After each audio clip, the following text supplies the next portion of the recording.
setelah kita membahas tentang kebijakan akuntansi yang tadi dijelaskan, maka di sini ada tentang perubahan estimasi akuntansi. Perusahaan bisa merubah estimasi akuntansi seperti umur manfaat dari suatu aset, lalu bisa merubah juga dengan taksiran upik utang dalam menentukan pengisian piutang tata tagihnya, lalu kita juga bisa menentukan berapa jumlah estimasi persediaan yang dimiliki jika sulit dalam menentukan jumlah ending inventory ketika dihitung dalam unit. Nah, perubahan estimasi tersebut itu pasti memiliki dasar tersendiri kenapa perusahaan tersebut berani merubah estimasi yang sudah ditetapkan di awal. Contoh yang sederhananya, ketika pada saat membeli mobil itu mengestimasikan jumlah masa manfaat mobil itu 10 tahun, karena biasanya dan umumnya digunakan oleh perusahaan lain mobil jenis tersebut itu berlaku efektifnya 10 tahun, tapi di tahun ke-6 ternyata si mobil tersebut sudah tidak mampu lagi beroperasi nih, meskipun ada masa manfaat sama 4 tahun lagi, tapi karena kondisi si mobil tersebut sepertinya tidak mungkin bertahan sampai 4 tahun, maka si perusahaan boleh mengganti estimasi masa manfaat mobil tersebut bisa menjadi lebih rendah, bisa menjadi lebih pendek, bisa juga menjadi lebih panjang tergantung dari sifat fisik si mobil tersebut. Nah, ketika perubahan si estimasi dalam menentukan masa manfaat mobil, itu perusahaan harus mengungkapkan di CALK-nya kenapa perusahaan mengubah masa manfaat mobilnya, lalu berdampak dari perubahan manfaat mobil itu kemana sih. Nah, misalnya kalau kita menghitung atau berhubungan dengan masa manfaat suatu aset, itu pasti akan berdampaknya pada jumlah beban yang diakui dalam rugi dan jumlah akumulasi atau nilai buku yang tercatat di laporan keuangan atas suatu aset. Nah, dampak-dampak dan nominal yang berubah dari perubahan kebijakan estimasi tersebut semuanya perlu diungkapkan di CLK. Kalau seperti yang tidak diungkapkan, maka hal tersebut menjadi informasi yang ambigu bagi stakeholder. Maka dari itu kita perlu mengungkapkan semua hal yang terjadi terkait dengan apa yang terjadi di perusahaan kita. Nah, di sini ada contoh nih, contoh perubahan estimasi yang dilaksanakan oleh suatu entitas. Nah, sebelum ke sana, di sini kita juga bisa membahas tentang kesalahan dalam menyajikan laporan keuangan. Nah, kalau kita membuat laporan keuangan kan tidak selamanya kita benar. Meskipun ada panduan, meskipun ada standar yang berlaku yang harus kita lakukan, tapi kembali ketika kita menerapkannya ke perusahaan yang kita miliki, itu kan pasti kembali lagi ke judgement dari masing-masing pihak, dari si akuntannya gitu. Dan ketika kita menerapkan si PSAK tersebut ke perusahaan kita dan ternyata setelah ada evaluasi dari pihak lain bahwa yang kita terapkan di perusahaan tersebut itu salah, maka si kesalahan tersebut harus kita koreksi. Nah, si kesalahan tersebut bisa disesuaikan kesalahan tersebut bisa berpengaruh terhadap pengakuan, pengukuran dan penyajiannya dalam unsur-unsur yang ada di laporan keuangan. Karena tadi kan ketika ada perubahan kebijakan atau perubahan apapun itu pasti akan berdampaknya kepada pengakuannya apa saja yang berubah, lalu berapa yang kita harus ukurnya, atau pengukurannya berapa, dan penyajiannya kemana saja sih si perubahan tersebut itu tetap harus kita laporkan, diungkapkan atas koreksi kesalahan yang telah kita lakukan tersebut. Nah, di laporan keuangan juga di sini ada laporan keuangan tidak sesuai dengan PSAK jika mengandung yang pertama kesalahan material dan yang kedua kesalahan yang tidak material tapi disengaja. Kalau sepertinya material kan tadi ya dikatakan material jika kesalahan tersebut atau perubahan tersebut bisa berdampak pada pengambilan keputusan. Tapi kalau sepertinya tidak material namun disengaja, itu juga tetap berdampak fatal bagi pelaporan keuangan. Nah, untuk contoh dari perubahan estimasi yang tadi, di sini ada jumlah di jumlah nilai suatu aset di mana biaya perolehan dari aset tersebut senilai 510.000 dan nilai sisinya 10.000, sehingga dasar untuk menghitung amortisasinya 500.000, karena kan untuk menghitung beban penyusutan atau beban penurunan nilai dengan mengurangi harga perolehan dan nilai sisanya, sehingga dasarnya menjadi 500.000. Dari 510 dikurangi 10.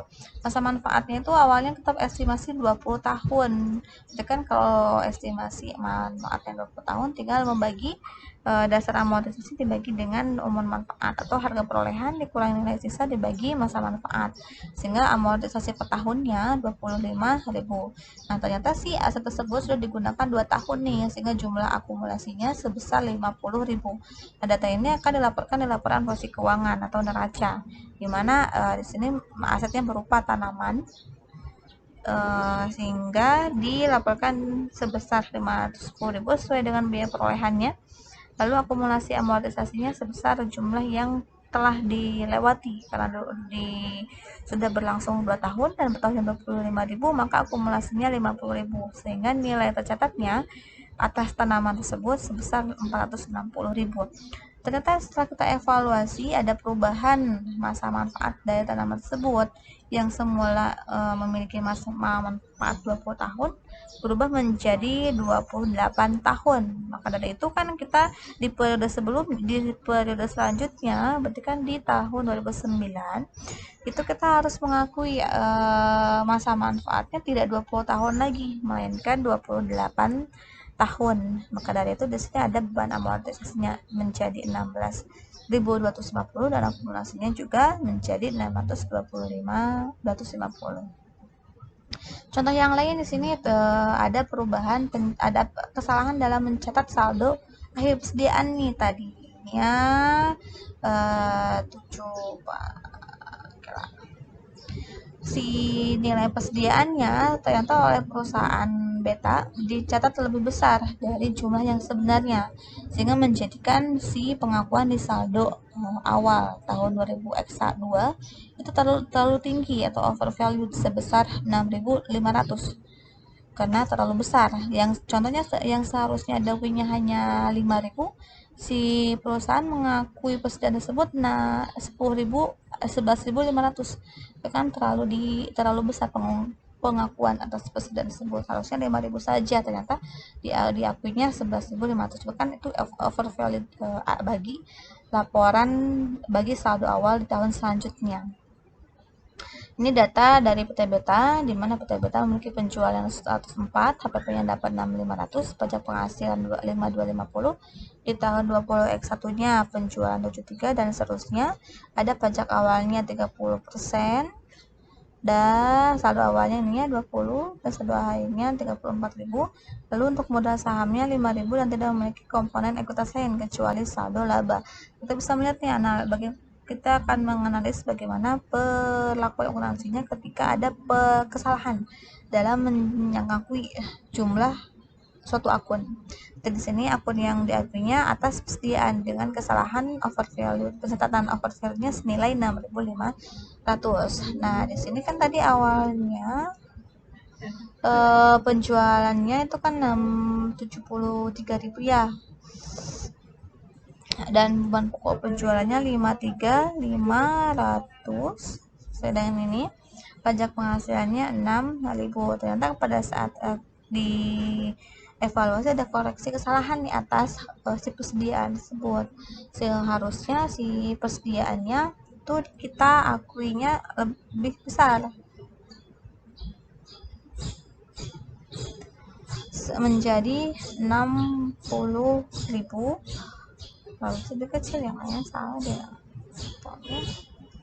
Betul ya. Jadi di sini si yang nampaknya di apa namanya kan, kasus itu kan persediaannya lebih besar. Jadi si yang di atas mengakui masih ada persediaan lebih besar 6.500, padahal itu tidak ada penyajian yang 6.500. Maka dari itu si jumlah persediaan yang lebih besar, pengakuan persediaan yang lebih besar tersebut berdampak pada pengakuan beban pokok penjualan. Seharusnya si persediaan yang 6.500 itu tidak ada akun persediaan harusnya sudah terjual. Kalau sepertinya si persediaan tersebut harusnya sudah terjual, otomatis akan meningkatkan beban pokok penjualan. Yang tadinya si beban pokok penjualannya itu 53.500, karena ternyata yang 6.500 itu tidak ada di fisiknya, harusnya sudah terjual. Karena tadi kan ada pengungkapan overvalue atas inventory. Maka dari itu bonus pokok penjualan yang menjadi 60.000 dari mana? 60.000 dari 53.500 ditambah 6.500 tadi. Sehingga beban pokoknya meningkat menjadi 60.000. Laba penghasilan juga sama, akan berdampak pada laba dengan mengurangkan antara beban antara penjualan dikurangi dengan beban pokok penjualan. Diasumsikan tidak ada beban operasi lainnya. Lalu untuk menghitung pajak penghasilannya dengan mengalihkan si laba sebelum pajak 13.500 dikalikan dengan 30% ya kalau nggak salah, 30%, sehingga di sini pajak penghasilannya 4.050 dari 13.500 dikali 30%. Dan labanya dengan mengurangkan laba sebelum pajak dikurangi beban pajaknya dapat 9.450. Begitupun juga yang 20x2, kita lihat ke yang awalnya. Di sini HPP-nya dapat 500 ya, karena tadi lebih besar maka di sini menjadi 80.000. Laba pajaknya juga berubah karena hasil pengurangannya aset 80.000. Pajak penghasilannya juga dikalikan dengan 30% yang 24.000 ini, sehingga jumlah labanya 16.800. Karena di sini si laba bersih nantinya akan dapatkan laba ditahan atau laporan perubahan ekuitas, maka di sini akan mempengaruhi jumlah saldo laba akhir bertahun tersebut. Ya, lalu di laporan nih contoh yang lain, di sini ada beberapa produk yang tak terjual pada WPX1 tercatat salah sebesar 6.500. Ini contoh yang lain ya, di luar yang tadi. Di mana laporan keuangan WPX1 ini disajikan kembali untuk membentukkan kesalahan. Dampak dan perincian ini diringkaskan berikut ini. Nah, tadi kan ada kesalahan pencatatan 6.500. Kalau sepertinya ada salah mencatat atas persediaan, maka di sini ada peningkatan atas harga pokok penjualannya dan ada penurunan atas persediaan, karena ternyata kalau persediaan kita berkurang, otomatis harga pokoknya juga akan bertambah karena diasumsikan sudah terjual. Untuk uang pajaknya akan menurun, penurunan laba pun akan menurun.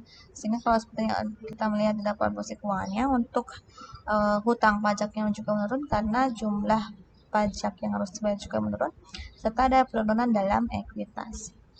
Nah, ini untuk contoh lain ada perubahan kebijakan atas si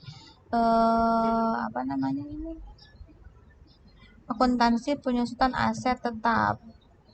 Nah, di sini semua hal-hal yang berkaitan dengan aset tetap itu perlu diungkapkan di CA/LK-nya terkait dengan mulai perubahan kebijakannya dari mana menjadi apa. Ini kan darinya pendekatan komponen menjadi ke modal evaluasi.